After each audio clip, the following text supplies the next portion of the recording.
Perkenalkan, nama saya Juan Siar, dan pada kesempatan kali ini saya akan mempresentasikan apa itu Artificial Intelligence atau AI. Apa itu kecerdasan buatan atau AI? AI atau Artificial Intelligence atau kecerdasan buatan yaitu teknologi yang memungkinkan mesin atau komputer untuk menjalankan tugas-tugas yang biasanya membutuhkan kecerdasan manusia, seperti memahami bahasa, mengenali gambar, membuat keputusan, belajar dari data, dan menciptakan konten baru. AI mengelola sejumlah besar data untuk menyederhanakan operasional, meningkatkan efisiensi, dan menyediakan layanan yang dipersonalisasi dalam berbagai industri. Memahami lebih jauh tentang AI. AI adalah program komputer atau sistem yang dapat meniru kemampuan kognitif manusia. AI memiliki kemampuan untuk belajar dari data, beradaptasi dengan informasi baru, dan melakukan tugas-tugas yang kompleks. AI bukan sekadar robot, tetapi sebuah teknologi yang menjadi otak di balik berbagai perangkat pintar. Sejarah singkat. Perjalanan AI dari fiksi menjadi kenyataan. Awal mula, tahun 1950-an, istilah kecerdasan buatan diciptakan oleh John McCarthy pada tahun 1956 di Dartmouth, Yorkshire. Masa kejadian awal tahun 1960-an, peneliti AI berkembang pesat dengan munculnya program-program pemecah masalah. Musim dingin AI, tahun 1970 sampai 1980-an, minat dan pendanaan menurun karena keterbatasan teknologi dan hasil yang tidak sesuai harapan. Kebangkitan dan revolusi, tahun 1990-an sampai sekarang, diduduki oleh peningkatan kekuatan komputasi, ketersediaan big data, dan algoritma yang lebih canggih. Model-model AI. Ada empat pendekatan utama dalam AI. Yang pertama, acting humanly, bertindak seperti manusia. Fokus pada perilaku eksternal, sebuah mesin dianggap cerdas jika tidak dapat dibedakan dari manusia. Contohnya, chatbot yang mampu berkomunikasi dengan lancar, atau asisten suara seperti Siri. Yang kedua, thinking humanly, berpikir seperti manusia. Fokus pada meniru proses kognitif atau cara berpikir manusia. Contoh, program yang meniru alur berpikir manusia untuk menyelesaikan masalah.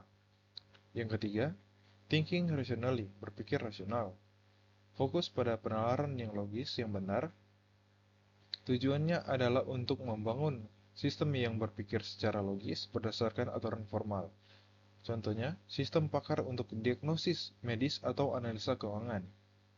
Yang keempat ada acting rationally atau bertindak rasional. Fokus pada tindakan yang paling optimal untuk mencapai tujuan. Tidak peduli apakah tindakannya mirip manusia atau tidak. Ini adalah pendekatan yang paling banyak digunakan saat ini. Contoh, mobil otonom yang membuat keputusan tercepat dan teraman, atau robot industri yang mengoptimalkan tugas perakitan. Selanjutnya, bagaimana cara kerja AI? Bagaimana AI mengambil keputusan? Yang pertama, pembelajaran mesin atau machine learning. AI dilatih menggunakan data algoritma untuk mencari pola dan membuat prediksi dari data tersebut tanpa diprogram secara eksplisit untuk setiap tugas. Contoh, memberi AI ribuan gambar kucing dan anjing agar ia belajar membedakan keduanya. Berikutnya, pembelajaran mendalam atau deep learning. Subbidang dari machine learning yang menggunakan jaringan saraf tiruan, neural networks, berlapis-lapis untuk memproses data kompleks seperti gambar, suara, dan teks. Yang berikutnya, ada data adalah kunci. Kualitas dan kuantitas data sangat menentukan seberapa baik performa sebuah sistem AI. Kita masuk pada komponen AI, yaitu elemen dasar dalam sistem AI, yaitu ada data, bahan baku utama yang digunakan AI untuk belajar. Yang kedua ada algoritma, sekumpulan aturan atau instruksi yang digunakan AI untuk memproses data dan membuat keputusan. Selanjutnya ada hardware atau perangkat keras seperti GPU, Graphic Processing Unit, yang menyediakan daya komputasi tinggi untuk memproses data dalam jumlah besar. Dan terakhir ada model, atau hasil dari proses pelatihan, yaitu sebuah program yang telah belajar dari data. Penerapan AI dalam kehidupan sehari-hari. AI ada di sekitar kita. Dalam bidang teknologi pintar, seperti asisten virtual Siri atau Alexa, dan filter spam email. Hiburan, rekomendasi konten di Spotify dan YouTube. Bidang kesehatan, diagnosis penyakit dari citra medis, dan pengembangan obat baru. Dari segi transportasi, mobil otonom atau self-driving car, dan optimalisasi rute pengiriman. Dalam bidang keamanan, pengenalan wajah di smartphone, dan deteksi penipuan transaksi. Kelebihan dan tantangan AI. Potensi dan risiko yang harus dipertimbangkan. Yang pertama ada kelebihan, efisiensi dan akurasi, mengoptimalisasi tugas dan memproses data dengan cepat. Berikutnya inovasi, yaitu mendorong penemuan di berbagai bidang. Berikutnya ada produktivitas, meningkatkan hasil kerja di berbagai bidang industri. Yang berikutnya ada tantangan, etika dan bias, potensi bias dalam pengambilan keputusan jika data pelatihan tidak representatif. Keamanan, risiko penyalahgunaan teknologi AI untuk tujuan jahat, dan dampak sosial, kekhawatiran akan hilangnya lapangan pekerjaan akibat otomatisasi.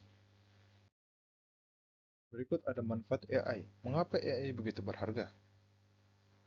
Karena meningkatkan efisiensi operasional, mengurangi biaya dan waktu dalam proses bisnis. Personalisasi pengalaman, yaitu menyajikan konten atau layanan yang relevan bagi pengguna. Berikutnya yaitu membantu pengambilan keputusan, memberikan wawasan dari data yang besar untuk keputusan yang lebih baik. Yang terakhir ada mengatasi masalah kompleks, mampu menganalisis masalah yang terlalu rumit bagi manusia seperti dalam riset ilmiah dan perubahan iklim. Yang terakhir, kesimpulan, menyambut era AI, dengan poin kunci, AI adalah teknologi transformasi yang mampu meniru kecerdasan manusia untuk menyelesaikan masalah, dengan tujuan utama mengotomatisasi, mengoptimalkan, dan meningkatkan kemampuan kita sebagai manusia. Sebagai pesan penutup, memahami dan mengelola AI dengan bijak sangat penting untuk memastikan manfaatnya bagi seluruh umat manusia. Sekian dari saya, dan terima kasih.